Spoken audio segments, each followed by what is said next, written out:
And he's going to talk about that, about all that. And all that. So thanks the organizers for inviting me here. It's been a wonderful conference. I want to discuss a couple of things, but particularly try to get to some phenomenology that you get from these heterotic models. But let me just review the model, and I also want to add something that's only a few days old to this, which I think is of interest. In any case, as is well known, we're going to start off with E8 cross E8 heterotic string, and we're going to compactify on a Calabi-Yau down to 4 dimensions. Calabi-Yau will geometrically preserve n equals 1, but we're going to put a vector bundle as well for the gauge field. I'm going to choose SU4 structure group. We're going to make sure that the vector bundle is slope stable with 0 slope, and that will also preserve n equal 1 supersymmetry. We can compute the exact content of matter and conjugate matter, Higgs and moduli, using sheaf cohomology, the output of a couple of years of the Penn math physics group. And if we do this, we get the following theory. The gauge group, SU4, breaks this down, of course, to spin 10. We have Z3 cross Z3 Wilson lines. I forgot to say that, but we're going to work on Calabi-Yaus that have a non-trivial homotopy in our case, and that turns out the simplest one to do is Z3 cross Z3. And this was work with these people in 2006, but I'm going to extend it significantly in a moment. Here are our Wilson lines associated with B minus L and hypercharge. And when you turn on the Wilson lines, they're embedded in the E8, and they spontaneously break spin 10 down to the standard model in this case with an extra gauge group, because you have to preserve the rank. And that extra gauge group is just gauge B minus L. It's an interesting fact. It's an interesting simple extension of the standard model.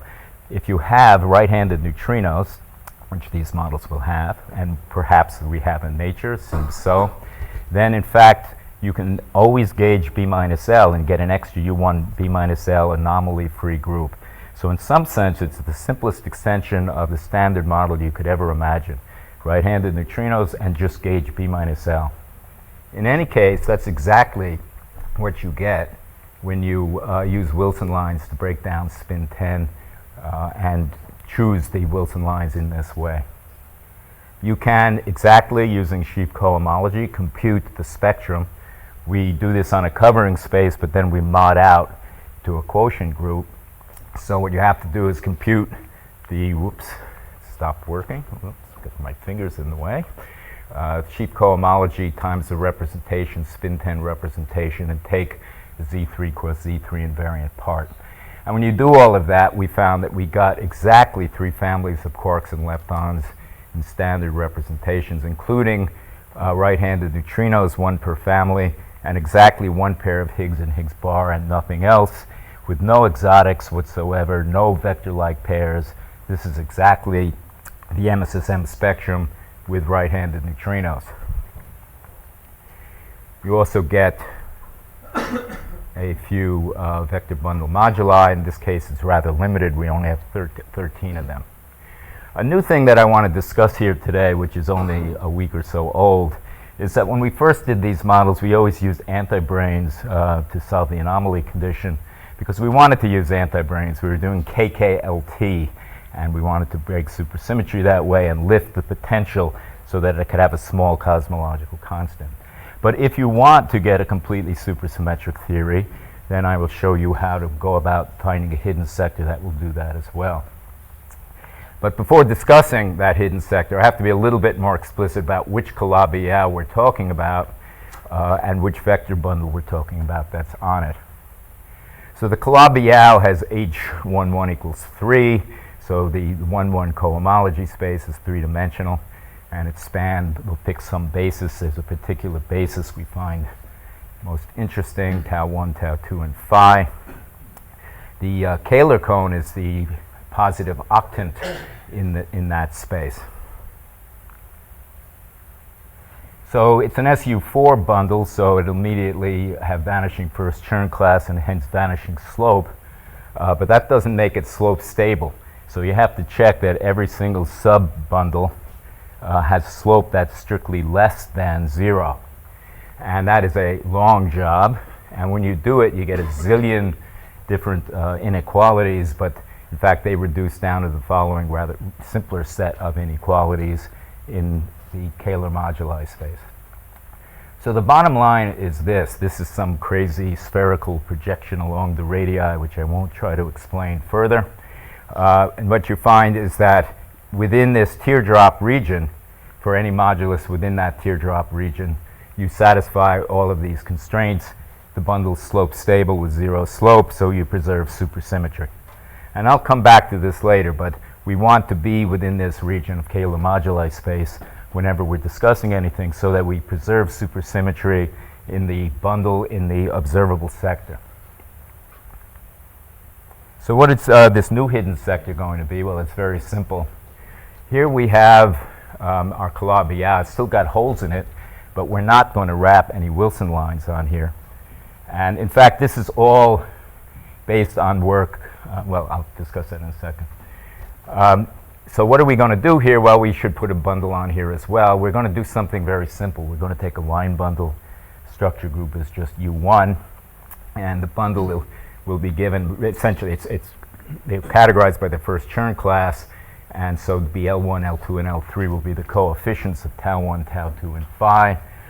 We want to admit spinors, so in fact, to get vanishing Stiefel-Whitney class, we take these guys to be even. Also, this should be equivariant because everything's coming down here from a covering space with the Z3 cross Z3 action on it. So these things, L1 and L2, have to be 0 mod 3 so that this descends from an equivariant bundle. So we have to satisfy a bunch of conditions on L. First one, we want to satisfy the anomaly condition. So we now have a Chern character sitting here rather than a Chern class. But otherwise, we have the C2 on the observable sector, the Calabi-Yau C2. We are allowing for 5 branes, with at least in this example, we will need. And then we have the line bundle. So that is anomaly cancellation. Then there are D terms associated with the U1, this particular U1. And at tree level, you just get this first Chern class JJ. However, there are corrections to this. And these corrections, I'll discuss that almost in a moment, but these corrections are very important. They depend on the line bundle, they depend on the 5 branes. There's a coefficient in them which is actually given by this particular trace. And this thing is the phi A Iliopolis term, appropriately corrected. And what we'd like to do is set that to be 0 so the D term will vanish. It could also be canceled by vacuum expectation values of charged fields, but I won't discuss that here. I'll assume, and there are models in which that's true, in which these VEVs vanish, so you would have to set the phi Iliopolis term to 0. The same thing is going to be true. We have to check 4 pi over g squared, both in the observable and hidden sector. These have threshold corrections, and I have to make sure that these things are positive when you do all of this, put it all together. So our work is very much based on papers. First one was Blumenhagen, Honecker, and Weigand, Timo's thesis, and then a lot of other papers with these authors and some others. And they introduced such correction terms, including DUY, in particular limits, particularly where the radius of the 11th dimension is less than that of the Calabi-Yau. Strong coupling, but in that limit. However, myself with Lucas and Waldrum, all the way back in our classic papers on heterotic M theory, actually have derived exactly the same things as kappa 4/3 extensions, the kappa 4/3 level of strongly coupled M theory. And it is gratifying to find that when you get the notation right eventually, that they're exactly identical. So we're going to use these formulas everywhere. And so we have to solve all of those things. We have to embed the U1 and E8. I'm going to embed it in this talk in the following way. There's a maximal subgroup SU2 cross E7. I'll embed the U1 and the SU2 with that particular diagonal generator. And if you do that, you'll find that coefficient little a is equal to 1. You have to get the correct 4-dimension G Newton and also alpha gut. I'm going to take G of S to be 20, which lies somewhat in this regime. I'm just taking it as an example. There's a lot more physics that we have to do with this, but you can adjust this so that that works out well. We solve all these equations and we get many solutions. One of them is, let's say, a line bundle is just 242.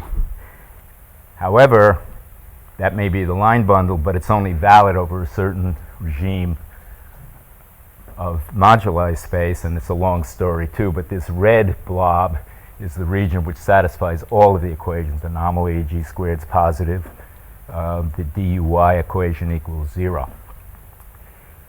However, it had better overlap the region in which the visible sector bundle is also stable, and it does, because this region corresponds to where that teardrop in which that was stable. So we can get this whole thing to work. What is the theory on the hidden sector in this case? Well, the U1 breaks the E8 to U1 anomalous cross E7. And then we have a spectrum we can compute with the cohomology. And what we find is that we get some charged matter, 26 of these, but the minus charge guy doesn't appear. And we get some more charged matter here, but the minus charge doesn't appear. It's truly anomalous. It satisfies all those equations, and so on and so on. So it is possible, very easily possible, to get supersymmetric extensions of these heterotic standard models. So the fact that we gave them with anti-branes, if you want to do models that are completely supersymmetric, that's how it goes. Okay, so what I'd like to do is analyze this, what I'll call the B minus L MSSM, which is this original theory on the observable sector, which has this extra gauge B minus L. The original generators were these. However, if you use these, you will get initial operator mixing, and furthermore, you will get operator mixing as you evolve. The two F mu nus can mix together, and that creates havoc in trying to solve the low energy theory. So the question we asked ourselves was, is there some other basis that one can choose so that there's absolutely no kinetic mixing at all? The answer is yes. It's a long story which I cannot discuss here, but I'll just tell you the answer. If you use B minus L again, but the diagonal part of an SU2 right, then it turns out that everything works out beautifully, as I will show you. First, you have to check that these also have the correct spectrum, and it does have the correct spectrum. Other choices of Wilson lines do not give you the MSSM and with various problems and so on, but this one also gives you correct MSSM. So what about operator mixing, kinetic mixing? Well, for arbitrary U1, U2, the problem is that you can get this F1, F2 mixing. If I take U1 to be T3 right and B minus L, the things I showed a moment ago, and just use the standard normalization, then the killing brackets of these particular new generators, they're orthogonal to each other. So there's no initial mixing at all. However, as you scale down, you have to worry about it. General for U1 cross U1, you have mixing. You have the covariant derivative, which is diagonal. However, you can scale away by rotations and rescaling. You can make it such that there is no kinetic mixing, but then the covariant derivative gets a mixing. It just never goes away. So we have to deal with this mixing here. We'd like it to vanish. So what happens with that particular G of M? It will vanish at the initial condition, as I just said, but it has a renormalization group. The renormalization group beta function contains itself, this G of M, for the first 4 terms. So if 0 to begin with, it stays 0. However, the last term does not have that, and there's an inhomogeneous term without G of M, and this can cause it to regrow as you scale. That B is just this Bij given by this particular object, where you trace over the low energy gauge group, over the low energy gauge multiplets. And say it again, low energy multiplets. G of m is 0 initially, but it can regrow, so it's only when this trace over the low energy multiplets is 0 that you won't regrow operator mixing. And generically, that's absolutely not the case, but if we try this out for our canonical basis, we find that, in fact, it's true over the full representations that fill out the 16, of course, because it was true at spin 10. But we have natural projection of color triplet Higgs. They're gone. So we only have doublets. And then you have to check that if you compute this thing over the Higgs doublets, you also get 0, and you do. So the fact is that you have absolutely no mixing either initially, nor will it regrow in the course of time. And so this really helps because you can now do a very detailed renormalization group analysis of this thing. It's true in today's age of computers, you can do anything you want, but it's nice to have analytic expressions for a lot of things. So this basis we find very interesting, this canonical basis. You could ask yourself, well, maybe there's a lot of other bases that have just a similar effect, but it's not true. You can prove a theorem which says that the only basis up to some multiples in the Lie algebra, the only basis that doesn't have kinetic mixing at all is this canonical basis. It wasn't true in the hypercharged B minus L basis. It caused us a lot of troubles, but it is true here. So that's a nice part. So I'd like to deal with this particular model. We're going to work with that basis. We have exactly the MSSM. We can do a very complete renormalization group analysis of this. And I'd like to discuss various aspects of that heading toward low energy predictions. And one thing I'd like to talk about is sequential Wilson line breaking. This is actually an interesting thing. It's a difficult issue. But I will point out that the first homotopy of our particular model is Z3 cross Z3, as I've said. And there is absolutely no reason. There's two independent classes of non-contractible curves. And there's absolutely no reason why each one has to have the same radius where you wrap over these things. The Calabi-Yau, as it moves in its moduli space, can distort. It can be more spherical, more distorted, and so on. So I want to ask myself, what happens when you have some distortion and the Wilson lines are not the same? So I'll denote the masses of each Wilson line, the T3 Wilson line and the B minus L Wilson line, to be the inverse of the radius over which it wraps. Now, if you think geometrically about that, that's a long story as to what that means. I can tell you a little about that as I go. But in any case, that you can imagine that each Wilson line has a mass scale associated with it. And there are three possibilities. These are approximately the same, which is what we usually do. But you could also imagine that there's some splitting, that the B minus L Wilson line has a larger mass than the T3 right, or vice versa. And it just depends how you distort the Calabi-Yau. The effect of this is rather dramatic, even if you do small distortions. So I want to discuss this a little bit with you. So let's say that the B minus L is larger than the T3 right. So we will recall what this B minus L was. It's just simply, for normalization regions, 3 times B minus L. That cubes to 1, so it's a good Wilson line. It was set up to commute with SU3 cross SU2 by definition, but it also commutes with the alpha 5 in the Dinkin diagram. So it actually, it commutes with SU2 right as well. So if you ask what the commutant just of that Wilson line is, the spin 10 goes into SU3, SU2 cross SU2 right cross U1 B minus L. In other words, you get the gauge group of the left-right model. Okay.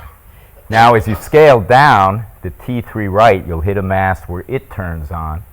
And when it turns on, it breaks the SU2 right down to its diagonal subgroup, which is this U1 T3 right, and then we continue with what I was talking about before.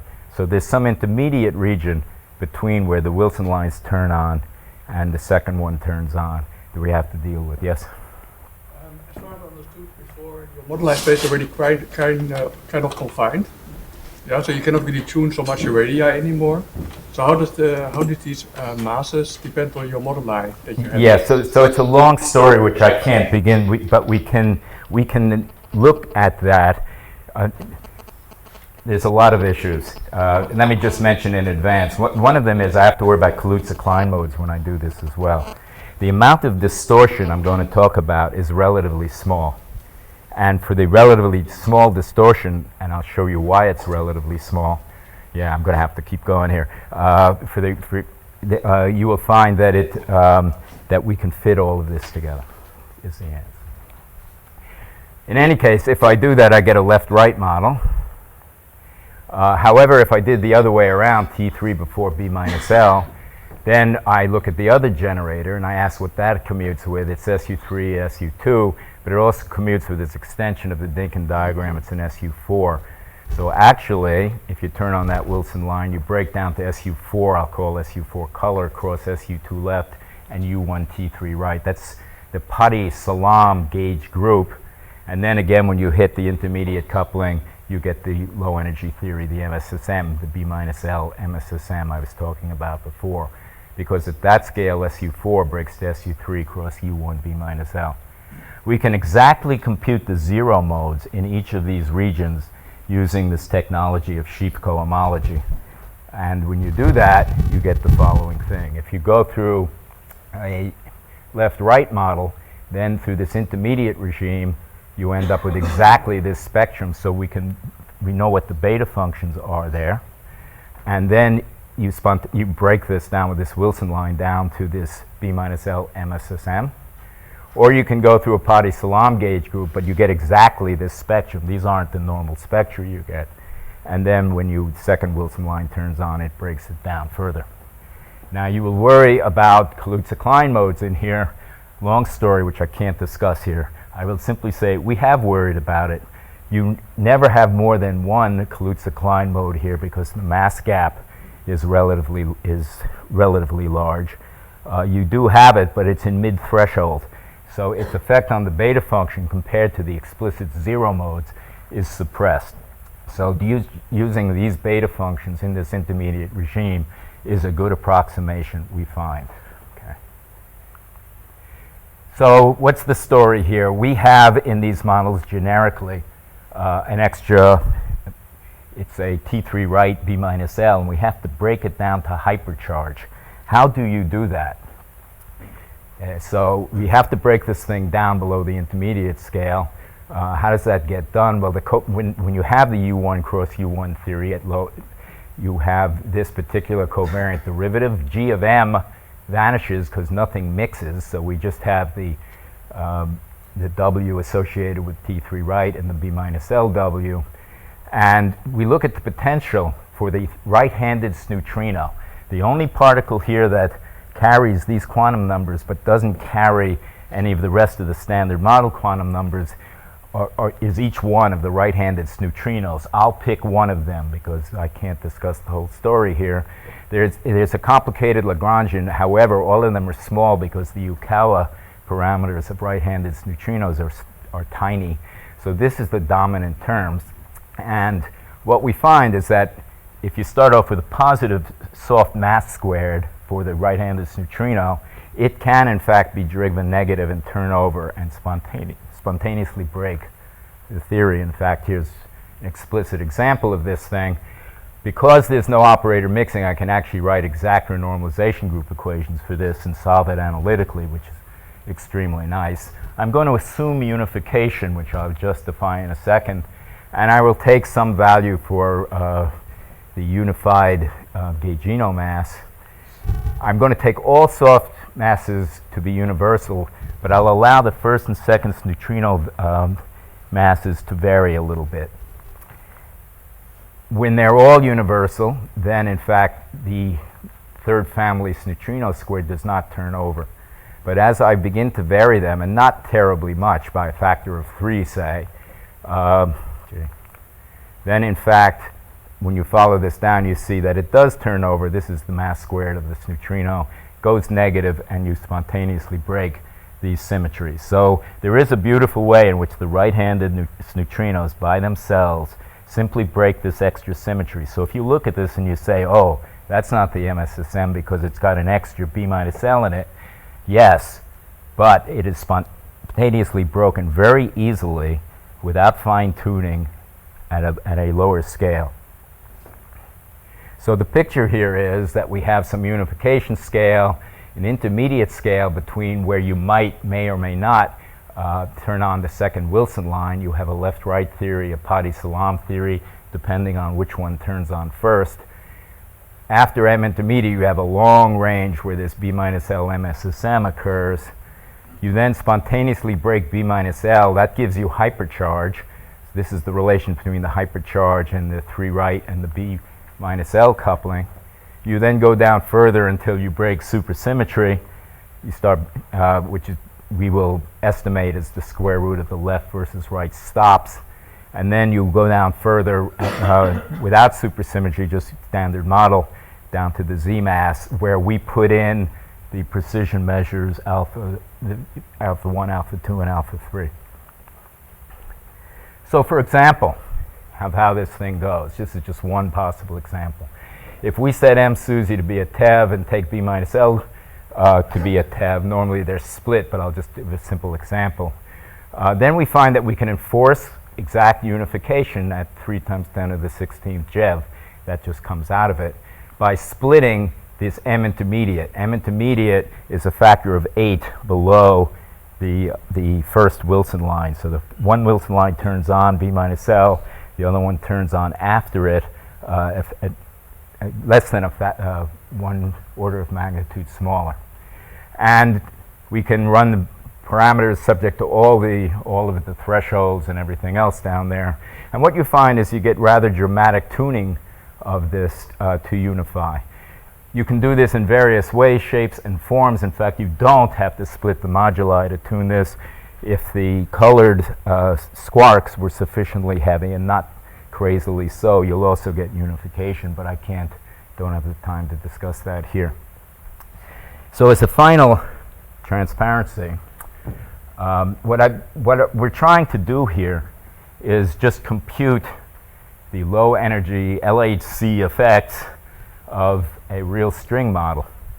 We have a theory, and yes, there are lots of things to talk about in the string theory, computing soft terms and whatever, stabilizing moduli and whatever. I won't discuss any of that here, so I'm not claiming this is perfectly known physics, but it's a reasonable idea. It's got exactly the right spectrum. You have a supersymmetric hidden sector if you wish, and so on and so on. When you scale this thing down, the extra U1 symmetry you get spontaneously breaks down, so the U1 cross U1 turns into hypercharge. So that works very nicely. When you work this all out, then you might ask yourself, well, what are we going to predict at low energy, let's say, for the particle spectrum? And we can do that. So it's a long story, and there's assumptions in here like universality of various classes of soft breaking terms and so on, which if anybody was interested, I can tell you. But at the end of the day, we end up plotting mu parameter against tan beta. This plot is a year and a few months old, so this should not be taken seriously as up to date, but it gives you an example. We're in the process of computing this up to date as we speak. This dark red region is a region where all bounds on squarks, leptons, a year and 3 months ago were satisfied. So let me look at a line that cuts this, and let me pick throw a dart and you hit point Q, and I'd like to know what happens at point Q, which is allowed by everything else in the theory. First thing I'd like to know is what the hierarchy is between B minus L and the electroweak physics. So here's that line. I'm moving along that line. This corresponds to the point Q. The hierarchy between the mass of the B minus L boson and the Z boson starts off at the bottom of this allowed region being about 14.5. And then as you approach this white region, in the white region, electroweak symmetry no longer is broken. There is a fine-tuning that takes place to make this thing work as you get closer and closer to it. No fine-tuning down here, or minimal.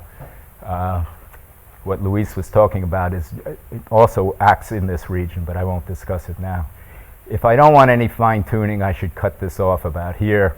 So I would find a hierarchy, B minus L, electroweak hierarchy of between 14 and about 60 or 70, something like that. So these things are not really large. This breaking occurs relatively low, and you preserve B minus L down to a very low scale. We can compute every squark lepton and Higgs at Q, and here's the results that we got. Of course, the one I want to point to is the Higgs 0, the lightest neutral Higgs, and we got 127 GeV. Am I touting a prediction here or something? This, remember, is a year and a few months old. The answer is no, because there's lots of input into this thing, and that Higgs wanders around, though we never got this Higgs to be bigger than about 135 GeV. There's a relation between it and the hierarchy and naturalness. But if you go through that, you find that you always end up in a region like this. And then, at least for me, it's extremely satisfying if CERN announces this Higgs in the region where they have it, because softly broken supersymmetry always leads to a region like that. In any case, we can compute all the other masses here, and one has to be careful. We've spontaneously broken B minus L here, so a lot of the bounds that you get for superpartners, a lot of them are strictly tied to MSSM with strict R parity, and we've broken R parity. So you have to look at this carefully, and through the course of the summer, I suspect we will. Thank you very much.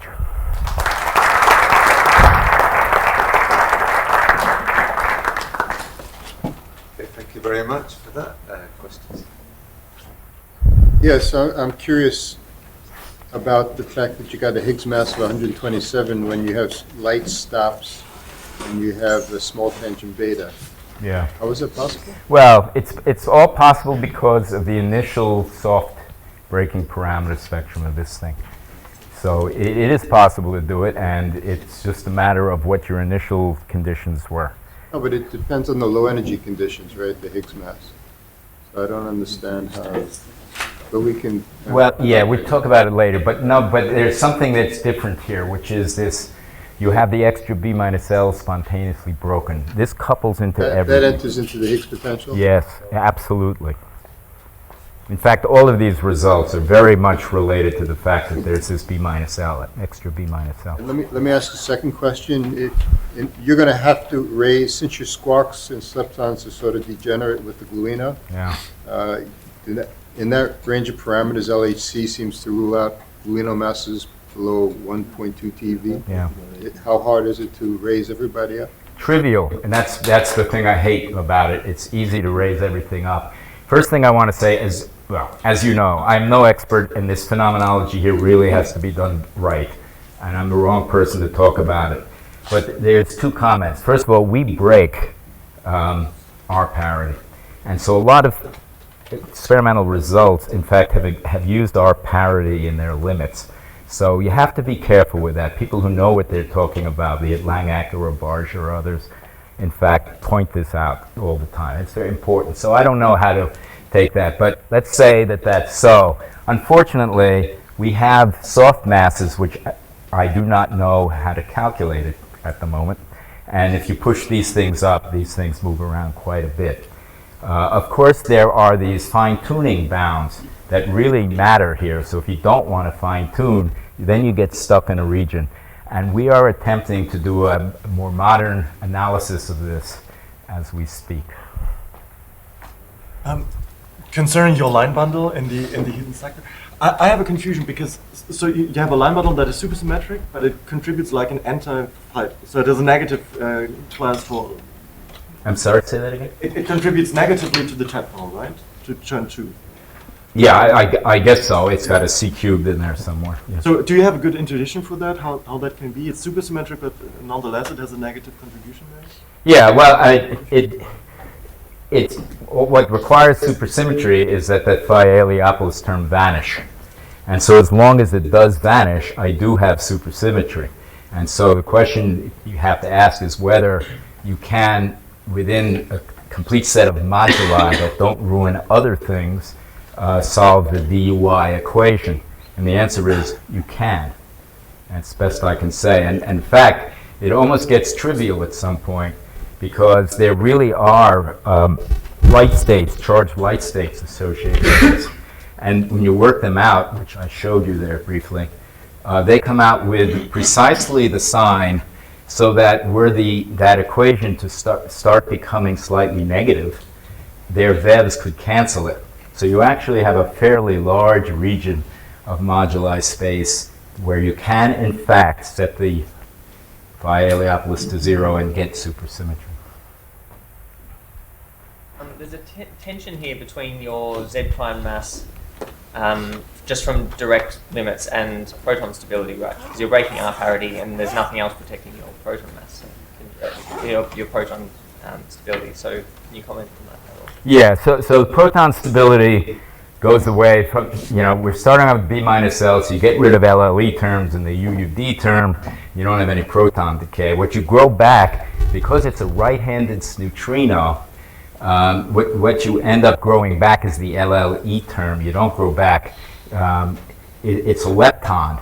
So you really break lepton number. So the LLE piece grows back, but you don't break baryon number because it's a right-handed neutrino. So that doesn't immediately grow back, and it's naturally suppressed. So what you tend to get is a somewhat naturally suppressed proton decay from that reason alone. So it's the right-handed neutrino that does it. However, in addition to that, there is the Yukawa coupling from the right-handed neutrinos, and they enter that, and they have to be taken sufficiently small to make the proton decay sufficiently slowly. And that's something like 10 to the minus 8 or something like that will make that work. That's how it works. So you can get good proton decay. It's quasi-natural, but you need a small Yukawa coupling for right-handed neutrinos. So I'm just confused about Timo's point too. So you're making the statement that you can have a small instanton transition where you absorb an anti-M5 and preserve supersymmetry. That's the statement. I'm not doing a small instanton transition. I don't understand. I'm just putting a bundle on the hidden sector. I'm not doing a transition there. I have a 5 brain in the bulk, which I didn't discuss much about, but that's not making a transition. It's just stable at some point in the bulk, which turns out to be 0.32 something, and you can move these things around. All you have to do, the supersymmetry is encoded in the phi Heliopolis term. If you assume there's no vevs of charged states, then the phi Heliopolis term should vanish, and you can make it vanish with G squareds being positive and all the other things that you need in a restricted region of moduli space. And you might ask whether that's possible, and the attempt of my red and blue graph was to show that it is. Does that mean your corrections to Donaldson-Uhlenbeck-Yau are fairly large? Because in the Donaldson-Uhlenbeck-Yau case, you can't have, this is, I guess, Timo's question. You can't have this negative C2. Yeah, so I think, I'm never quite sure how to say this. I'm not changing Donaldson-Uhlenbeck and Yau at all. Not in the slightest. It's just that the phi Heliopolis term of a U1 D term actually gets threshold corrections. And all I want to do is set the D term to 0. I couldn't care less about anything else. So I'm not relying on any theorem of Donaldson, Uhlenbeck, and Yau at all. Were you to ask me what the tree level slope, Donaldson, Uhlenbeck, Yau slope of a line bundle is, it's positive. But it can be canceled by these threshold corrections, and that's what we're doing. There is this attempt to go to lambda stability associated with pi stability, And at least from my point of view, this is not necessary to look at some new kind of stability beyond Donaldson-Uhlenbeck. Yau slope stability. You can use their thing, just have to remember that it was only a tree level effect. If there's no line bundles, there are no issues. Yeah, just to comment that I think there's no contradiction between those two viewpoints. The correction term in the Fayolopoulos term takes into account the warping across this 11th dimension. So if you actually look at the slope in terms of the Kähler parameters on the boundary, that's exactly the same as the D term. Yeah, So the Donaldson-Uhlenbeck and Yau picture and the D term picture are exactly the same if you take that warping into account. yeah, I agree with that. I just found you don't have to think that way in order to understand this. It's just setting a D term, a phi Heliopolis D term to 0. Okay, so we better move on. Thank you very much again.